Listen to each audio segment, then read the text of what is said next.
Soviet cameramen made use of these shots in order to show the historical background. Two African nations, the Republic of Somalia, declared its independence.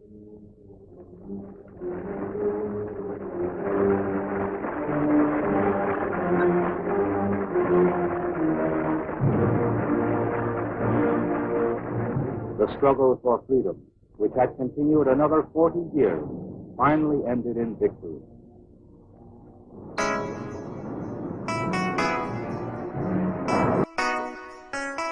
Somaliyey, tosooy, tosooy, iskuti sana hapakina tagdarame, kagira weligene.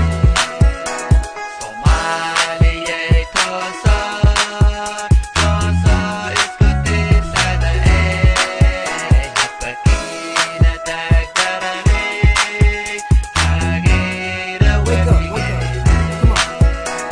Somalia, wake up, you hear the message, time to straighten up, time to face up and then make up for the hard times we've been facing. Somalia, wake up, more than a decade we've been stateless, we've been patient, look at the map and we've been nameless, we've been taken by tribal rivalries, gravely mistaken, so we fight till either bleeds can see his father dying, that plans to see for a future of violence, nothing to teach but the shooting and fighting, looting at night and chewing on a light green leash called Jot. We need to stop, it's the anthem, come on. Somaliyey, tosooy, tosooy, iskuti sana hapakina tagdarame, kagira weligene.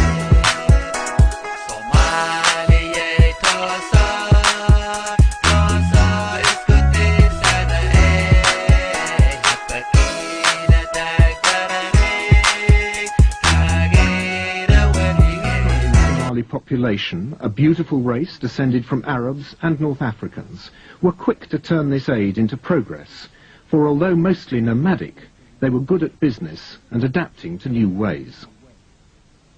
In the late 19th century, the capital, Mogadishu, its name meaning seat of the Shah in ancient Persian, was being considered by the colonial powers.